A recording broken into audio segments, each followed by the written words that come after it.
What's going on, guys? It's Nick here, back with another video. A bit of a different one for you guys today since it's not going to be player specific, but I do think you guys are going to enjoy it because this is a potentially new way of looking at fantasy for a lot of you. And it doesn't have to be a replacement. That's a really big thing in my eyes. I'm playing in the exact same hometown leagues that I've always been in, but adding in drafts and pick'em on Underdog enhances the experience for me. Yes, this is another sponsored video by Underdog, so of course I'm going to say good things, but I'm the one that sought out this partnership because I believe in this company, and I truly think it's not only a fantastic idea, but an extremely fun way to play fantasy. And I honestly think you guys are missing out if you decide not to use their platform. So we'll get into why that is in a second, but first, have to start things off as usual this side of the day. Yesterday's stat was what running back had the most receiving yards from week 9 on last season. The answer is JD McKissick. Connor McLeod was the first to get that right on YouTube, and at Nate Trotter4 was the first to get that right on Twitter. Today's stat: among quarterbacks with at least 20 pass attempts in a game last season, who had the best single game, of course only counting those games where they had 20 pass attempts, who had the best game in terms of yards per attempt? All right, so why should we be doing drafts on Underdog? First off, I want to do a quick, overview of what Underdog is, because maybe a lot of you don't know. Basically, their main product is best ball drafts. A best ball draft works in the same way as a regular draft, with the only difference being there's no in-season moves. So once you draft, you're done.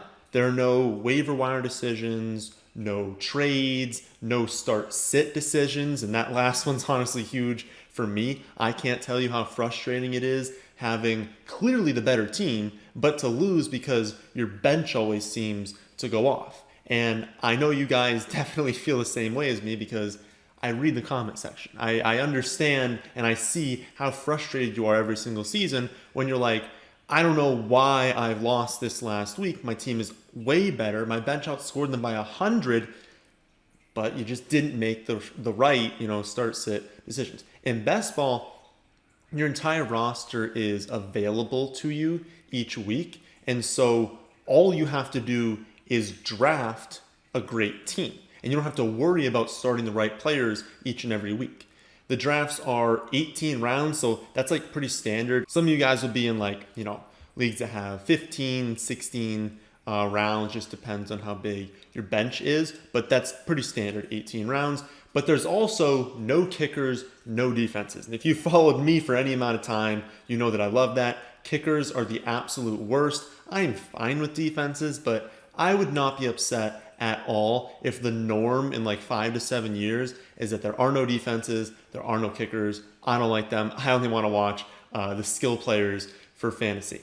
The starting lineup is also pretty standard. 1 quarterback, 2 running back, 3 wide receivers. That's becoming more standard across leagues. 1 tight end and a flex spot. And then you have, of course, that was 8. You've got the 10 bench spots as well.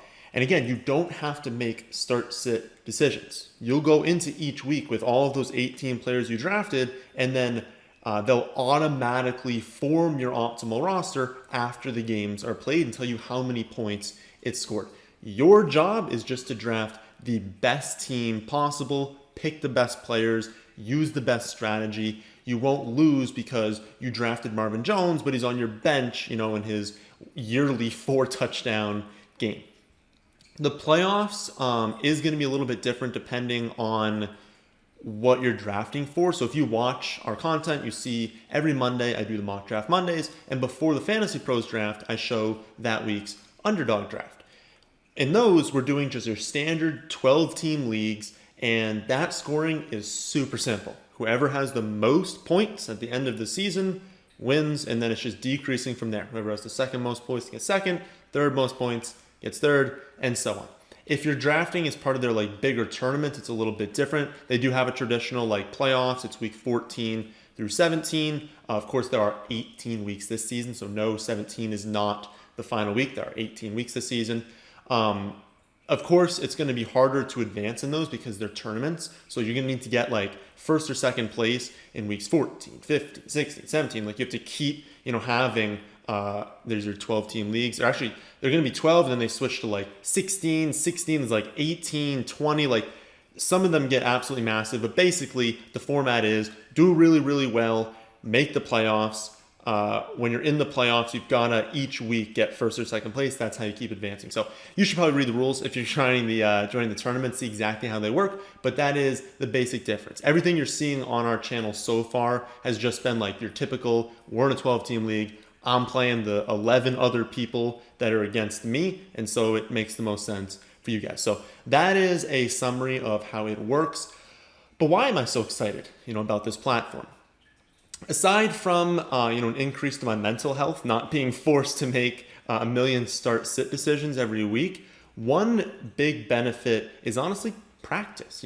It's not easy finding people to mock draft against, and it's certainly not easy finding smart people to mock draft against. Because let's be honest, you have no idea who is joining you. If you go into like an ESPN lobby, a Yahoo lobby, you have no idea who those people are. And also, let's be honest, once it gets to like round 7, they all dip, right? They're all gone. So you're not even getting an accurate depiction of what the later rounds are going to be. You're never in one of those drafts and it's like the 11th round and everyone is still there, but those are important. It's important to see who's going to be available at those picks. So then you're like, okay, well, I'll just draft against the bots on Fantasy Pros then. All right. I think that's perfectly fine. We do it every single Monday.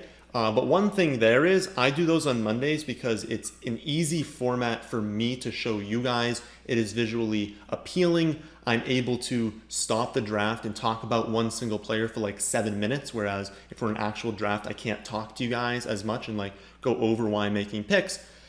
But we also need to realize that those are computers. They don't necessarily draft like humans do. They don't necessarily draft like your league is going to draft. And I also know for a fact that not every expert updates their rankings in there. Mine are not always updated in there. They haven't been updated for probably a few weeks now because I update my website, not necessarily theirs. So you don't always have, perfect information, and thus you don't have perfect ADPs. And so you're like, okay, how about I'm just going to do mock drafts with people that I know, people maybe not that are in my league, because you don't really want to mock draft against people in your league. But maybe I want to mock draft against people in a community I'm part of. If you're in like our Discord, you can mock draft against people in the Discord. Maybe you just find people on like Reddit or something like that.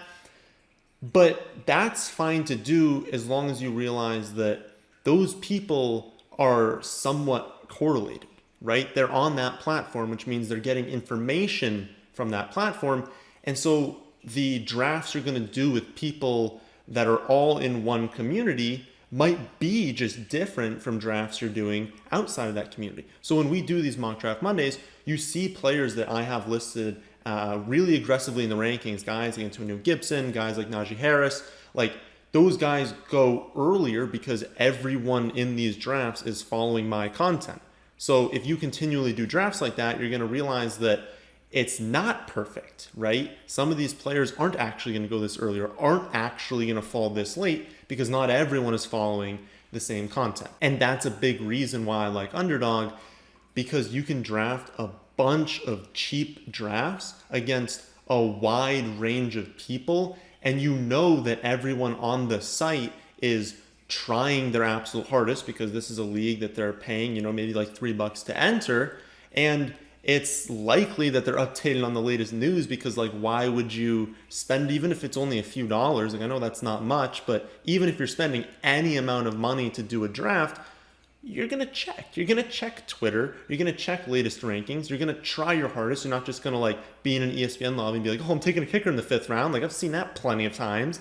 So you're drafting a best simulation of what you would see if you were doing your hometown league at that time. It fixes, all of these problems with mock drafts, and you can do a slow draft if you want to. So another big problem with like joining an ESPN draft is maybe it just takes a long time. Maybe you don't have an hour to sit there by a computer and do the draft and think about the draft and be invested in it. Do a slow draft on Underdog, and then you can go for a run. You can work out. You can go to work. You can do whatever you want You're just going to get a notification on your phone. It's your time to pick, and then you got many hours to make your pick. Depends what time it is in the day, but anywhere from like 7 to 10 hours to make your pick.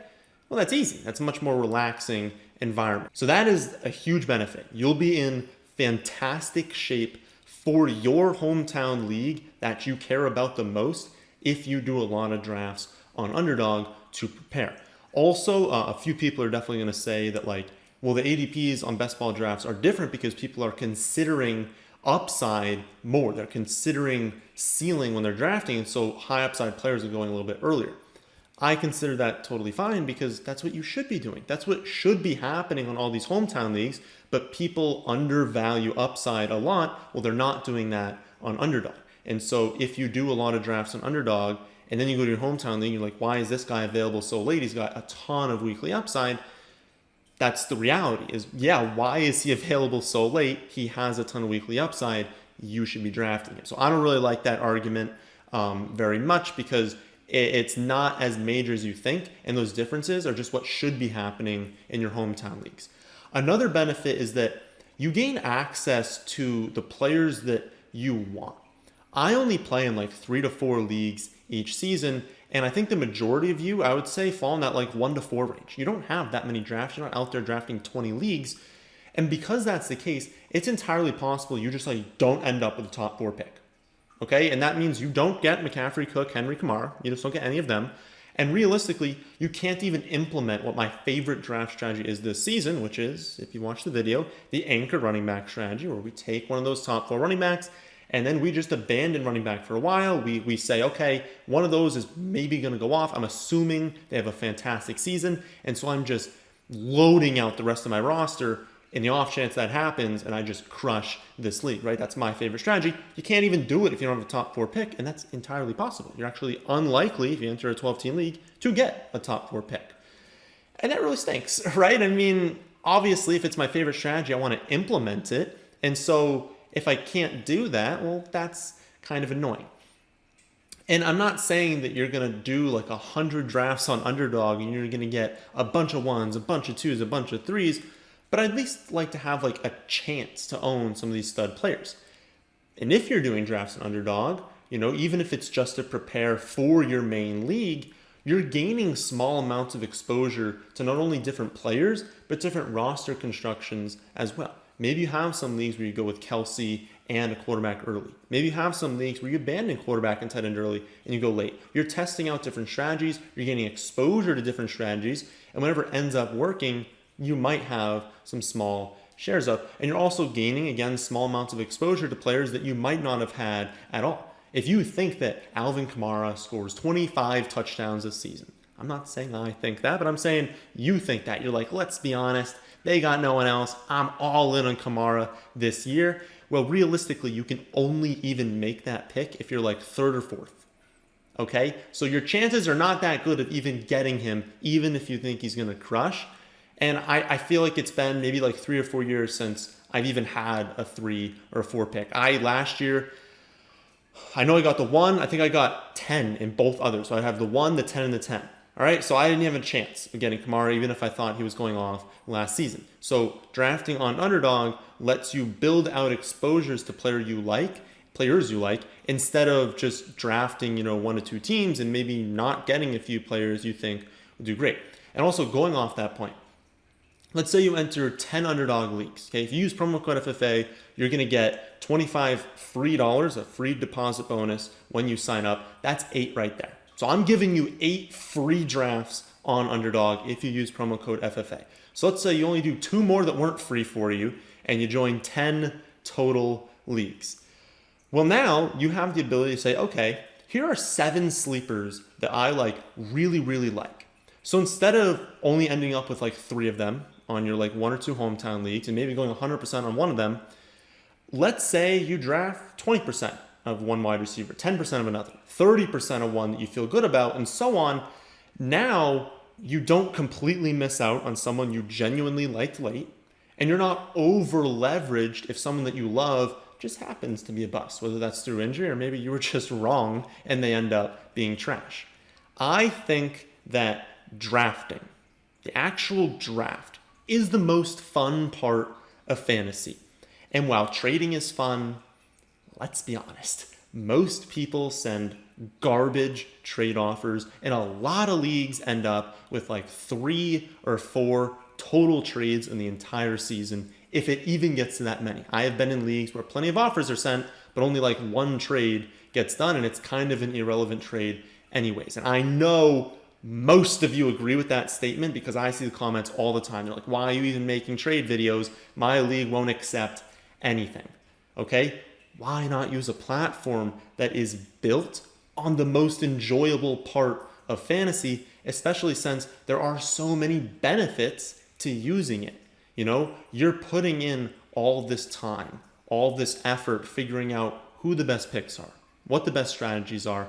Why not join a ton of leagues if it's the most fun part also, and just make it worthwhile, make your effort worthwhile? But if you do that in season long, you're going to very quickly realize that managing 8, 9, 10 teams is a miserable experience. You're going to be sitting there being like, I hate waiver wire because I have to go to team after team after team and make these picks. I have to manage all these rosters, all these start-sit decisions, all these trades. That's not fun when you have a ton of different leagues. It's fun when you have like 1 to 4 teams. It is not fun when you expand beyond that.